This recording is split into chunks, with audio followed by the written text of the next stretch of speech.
banyak kontradiksi, banyak penentangan. Bahkan sampai hari ini kalau saya ketemu sejumlah tokoh, baik sipil dan militer itu masih belum bisa mengakui bahwa Presiden Republik ini adalah saudara Prabowo Subianto. Angka 43 triliun yang totalnya dengan pemilu 93 triliun itu juga boleh bisa kita katakan hanya menghasilkan kepemimpinan yang omon-omon begitu.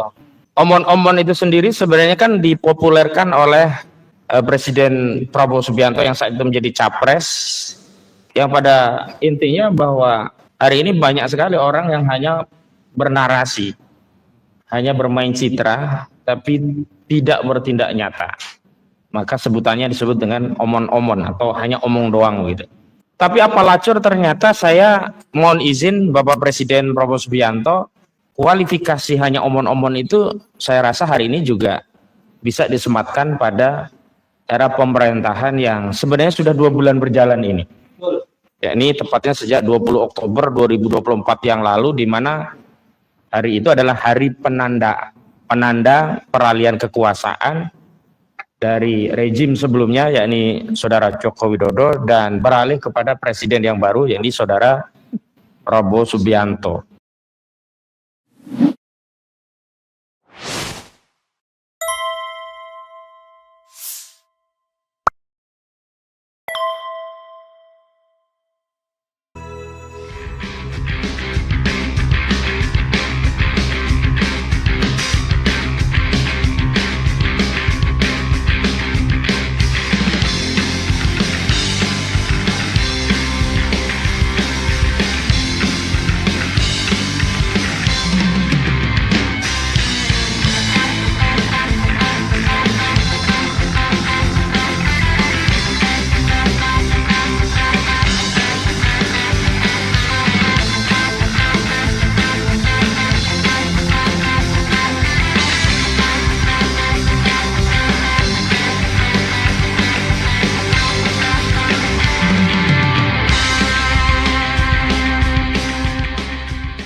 Prabowo untuk menempati posisi-posisi penting masih hampir sama dengan apa yang dipasang oleh Jokowi pada eranya.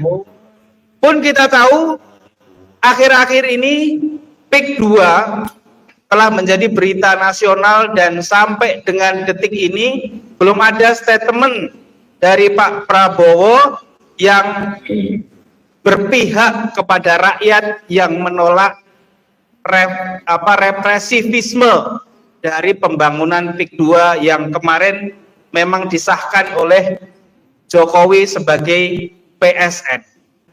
Untuk mempersingkat waktu, mungkin kita akan mulai dari Bang Ahmad Khozinuddin yang hari ini cukup sibuk juga dalam menangani kasus PSN PIK 2 yang memang bersidang kemarin tanggal 16 Desember 2024 dan nanti sidang berikutnya tanggal 6 Januari 2025. Nanti mungkin bisa memaparkan kasus itu sekaligus kasus-kasus terakhir yang sedang viral nih Bang.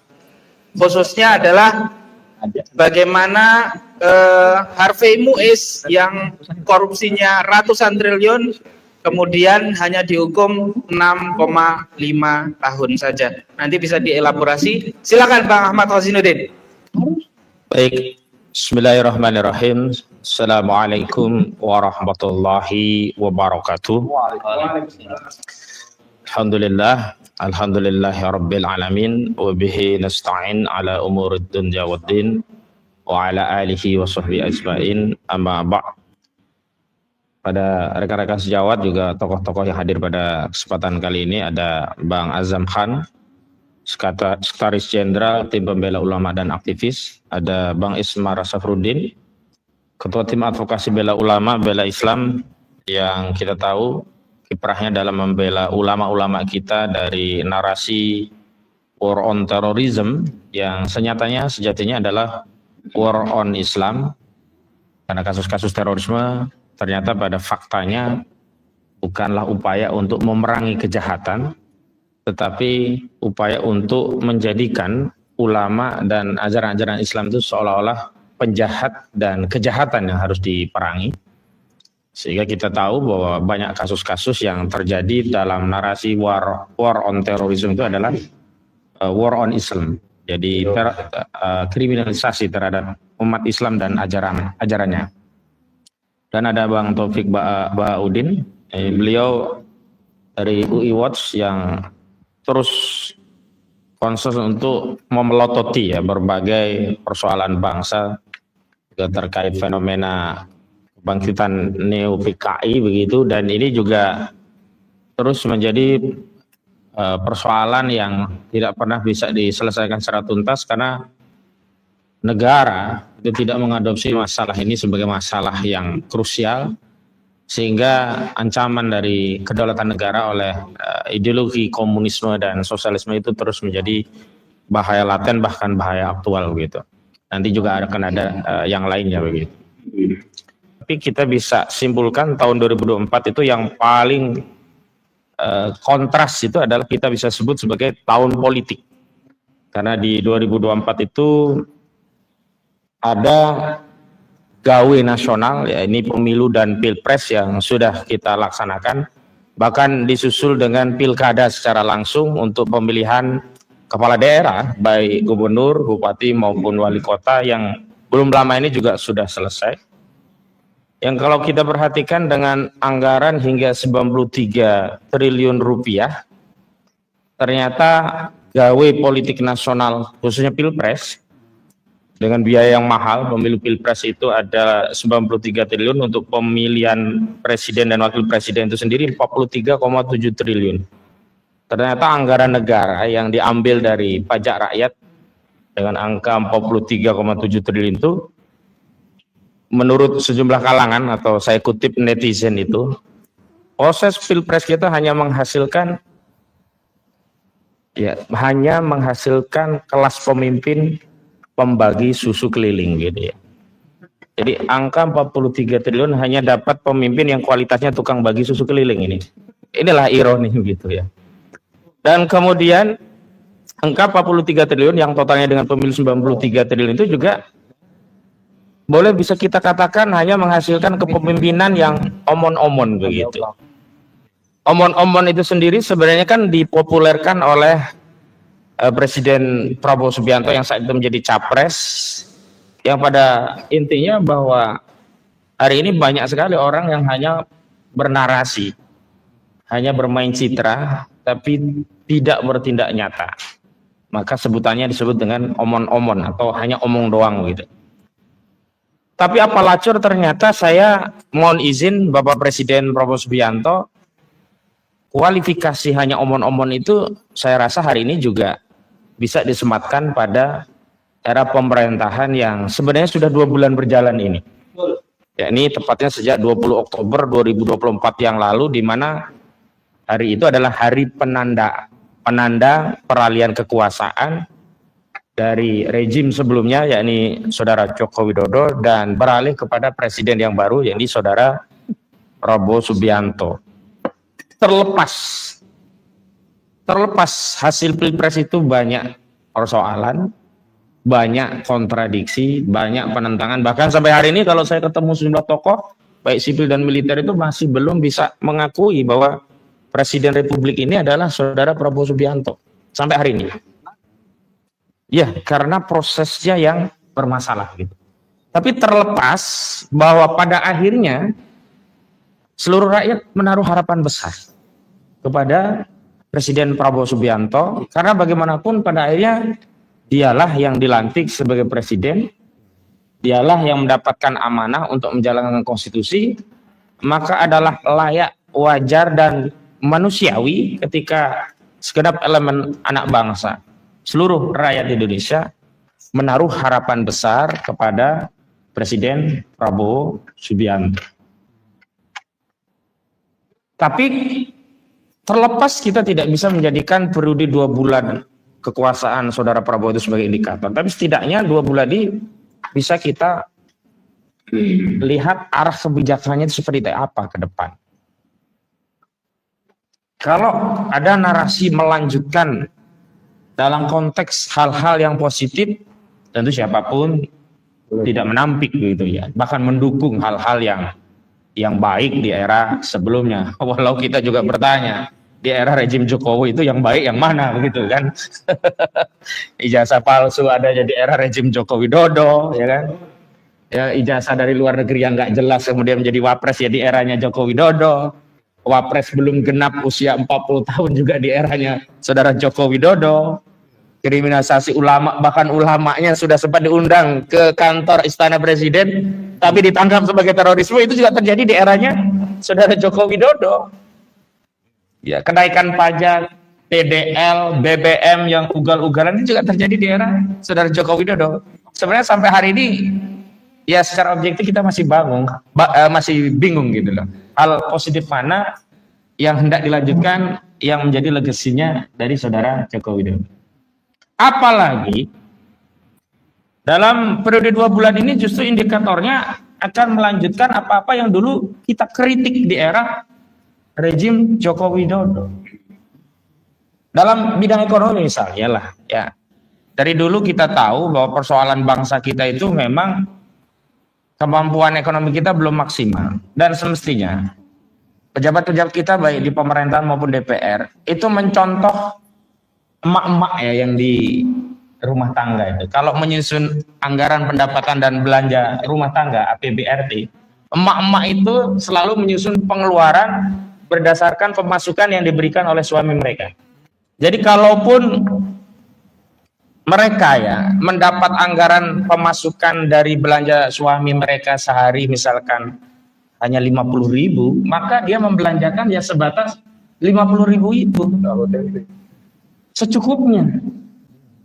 Kalau ada barang dan jasa yang wajib, ya digantilah, disubstitusi lah. Ya gulanya nggak gula putih lah, ganti gula merah. Yang penting suami masih bisa ngopi gitu kan. Bang TB kalau bisa ngopi kan masih tenang gitu ya. Jadi jangan pula Bang TB minta layanan kopi susu tapi alokasi APBN-nya yang diberikan kepada istri hanya kopi doang gitu. Itu ibu-ibu, emak-emak itu mengatur rumah tangga itu lebih cerdik, lebih cerdas, mengikuti falsafah budaya kita, tidak boleh besar pasak daripada tiang. Pengeluaran itu tidak boleh melebihi pemasukan, sebisa-bisanya sama dengan pemasukan. Syukur kalau bisa diperkecil daripada pemasukan, sehingga bisa nabung untuk keluarga. Tapi prinsip sederhana mengelola rumah tangga ini tidak diadopsi oleh pejabat kita, pemerintahan kita. Kita sebut pemerintah dan DPR karena menyusun APBN itu bukan hanya DPR, tapi kerjaan bersama, usulan dari pemerintah dan dibahas bersama DPR dan menjadilah undang-undang APBN. Dan undang-undang APBN kita di 2025 ini sekitar 3.000 triliun itu ternyata dibuat defisitnya sampai 612 triliun rupiah. Artinya apa? Negara kita itu memaksakan pengeluaran lebih besar daripada pemasukan. Harusnya kalau pemimpin ya yang memikirkan rakyatnya, karena kan akhirnya APBN tadi yang biayai bukan pejabat, rakyat yang kena pajak. Harusnya kalau belum bisa menambah pemasukan, jangan menambah pengeluaran. Kalau APBN kita potensi pendapatan pajaknya belum sanggup untuk ditingkatkan untuk memenuhi ekspektasi pengeluaran belanja negara, nggak usah ada pengeluaran yang ditambah seperti apa yang dilakukan oleh saudara Prabowo Subianto pasca dilantik, alih-alih merampingkan kabinet dalam rangka melakukan efektivitas dan efisiensi kinerja sehingga terjadi pengetatan anggaran, sehingga rakyat menjadi tenang karena tahu pejabatnya itu ikut prihatin. Sebaliknya justru diobral kementerian. Coba bayangkan betapa gendutnya kementerian dan lembaga kita. Menteri koordinator udah meningkat banyak. Kementerian kemudian dipecah-pecah jadi banyak. Sehingga buzzer atau apapun bisa jadi pejabat di tingkat kementerian sekarang. Semua diakomodir. Sakit tidak kita sebagai rakyat? Sakit sekali. Di tengah keadaan yang sulit, pengeluaran negara tidak diketatkan, malah rencana di Januari fix PPN akan ditingkatkan menjadi 12%. 12% itu bukan 1% terhadap apa harga barang, tapi kalau dikaitkan dengan pajak itu udah 9% lebih. Pajak misalnya biasanya bayar misalkan 11.000 sekarang menjadi 12.000. 1.000 per 12 itu gede, itu berat. Pedagang itu mau ngambil untung seperak 2 perak aja bertaruh dengan customer, karena customer itu selisih seperak aja dia cari belanja di tempat lain. pesaing lainnya.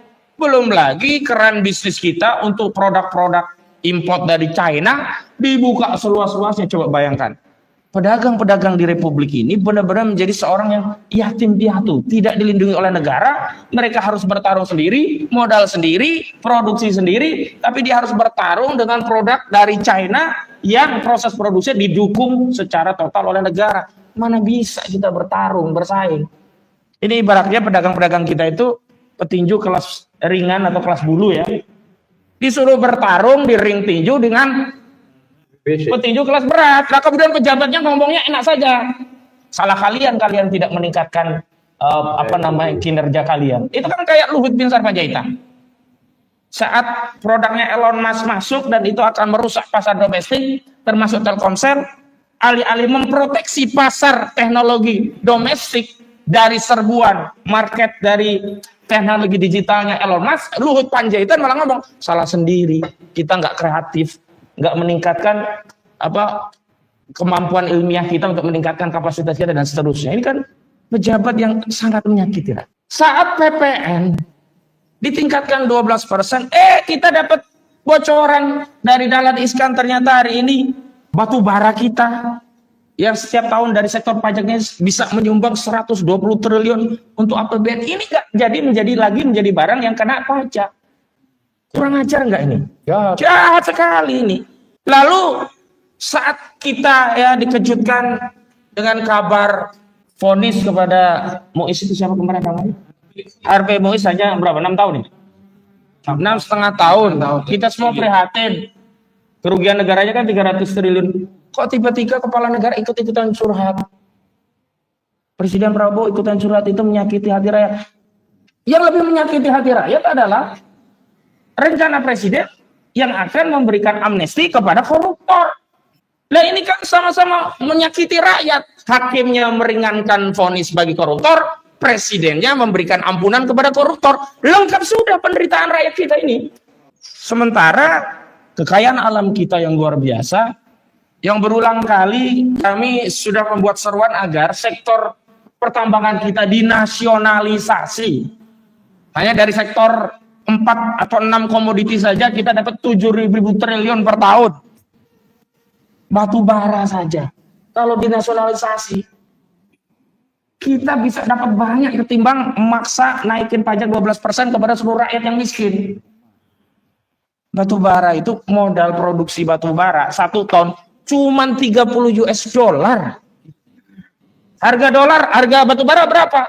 Kalau sudah 180 US dollar itu udah untung berapa batu bara?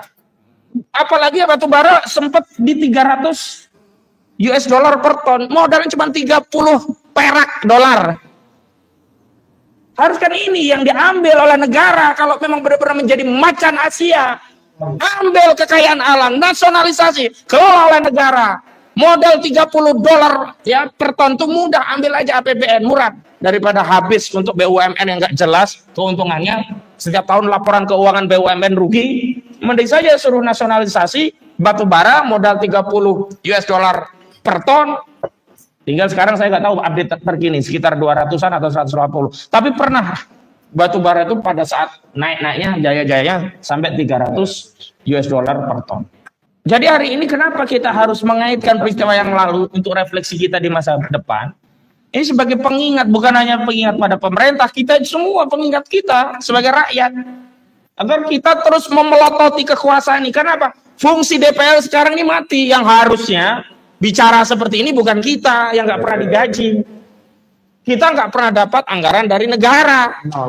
Tapi kita melakukan kontrol terhadap kekuasaan. Harusnya ini DPR.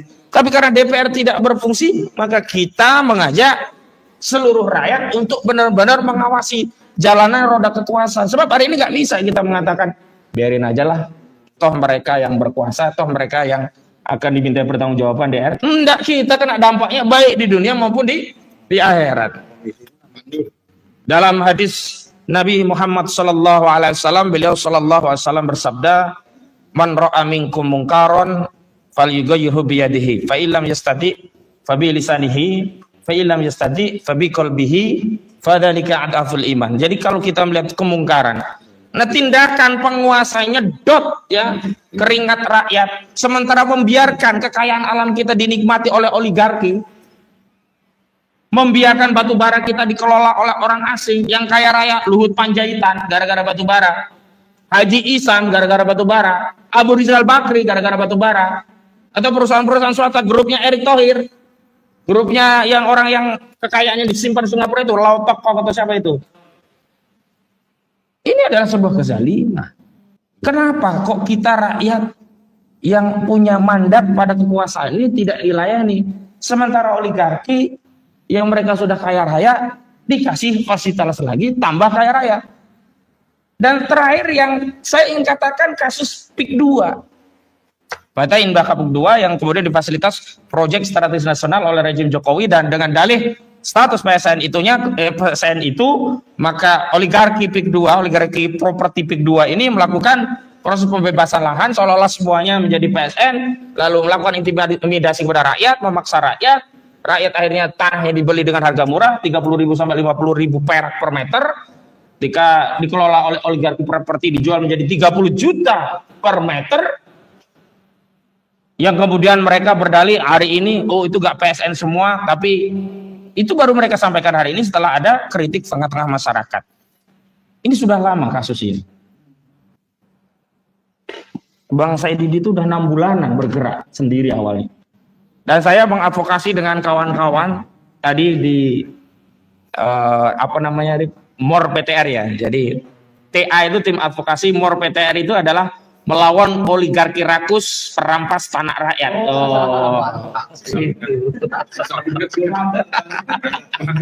Jadi TA MOR PTR itu adalah tim advokasi melawan oligarki rakus perampas tanah rakyat. Itu kita sudah berulang kali bersuara. Kami sudah ngirim surat permohonan audiensi ke pimpinan Komisi 3 DPR RI. Kami juga sudah mengirim surat permohonan audiensi kepada DPD RI. Sampai hari ini belum ada jawaban. Padahal yang punya kepentingan mereka sebagai wakil-wakil rakyat untuk mengontrol proyek yang sudah merampas tanah rakyat ini. Ada tanah rakyat dirampas, sungai ditimbun, laut dipagari, kecelakaan menimbulkan cacat, kematian. Kok diam semuanya? Termasuk saudara Prabowo Subianto sampai hari ini diam. Heran saya. Mohon maaf Pak Prabowo, tidak ada satupun masyarakat yang punya aspirasi agar koruptor diampuni.